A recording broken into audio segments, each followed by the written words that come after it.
The Dad Feelings Limited is the 11th episode of the 32nd season of The Simpsons.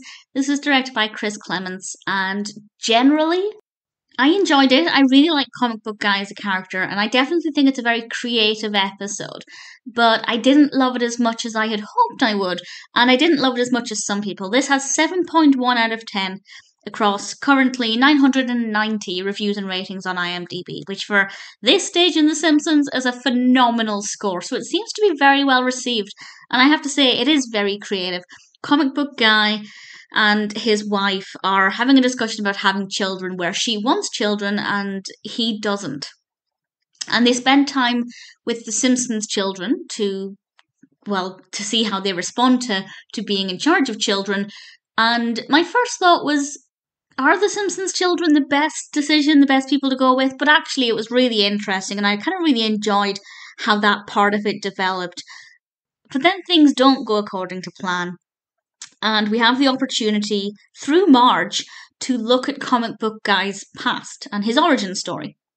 And I don't love the animation style of that bit, and there were bits of it that just didn't work very well for me. It was exceptionally creative, and I will give it credit for that, but for me, there were just things about the way that was presented, the pacing of it, the movement of the characters on screen and things. It just didn't really gel with me. I can see what they were going for, and if it's something that you like, then I think it would work quite well, but I would rather have just seen ordinary scenes.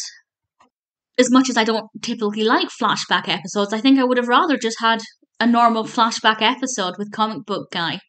So I realise that contradicts what I often say, but in this case I think that would have worked better for me personally, but it is very creative, and ultimately we get to learn more about Comic Book Guy, his family, his background, his childhood, and all of that I found to be really fascinating.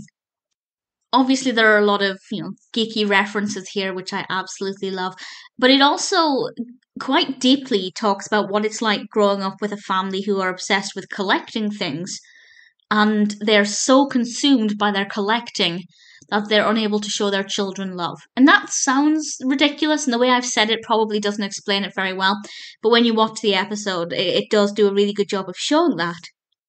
If you are a collector of anything, I'm a minimalist now, but I used to be an avid collector of quite a few things.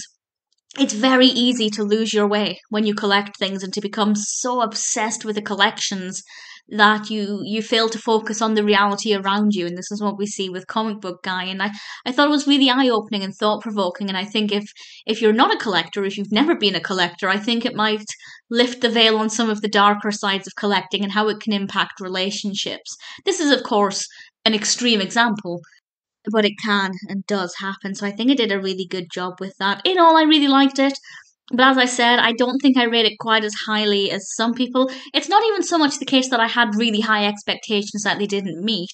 I enjoyed it, but there were bits where I felt like it was a little bit dull. And as I said, I didn't really love the way they presented Comic Book Guy's childhood. It's not the style that I was looking for. So it's good, very creative, generally very well done with some really great messages and insights. For me, it's not perfect, but at the same time, I have a feeling it's an episode I'll be watching again in the not too distant future.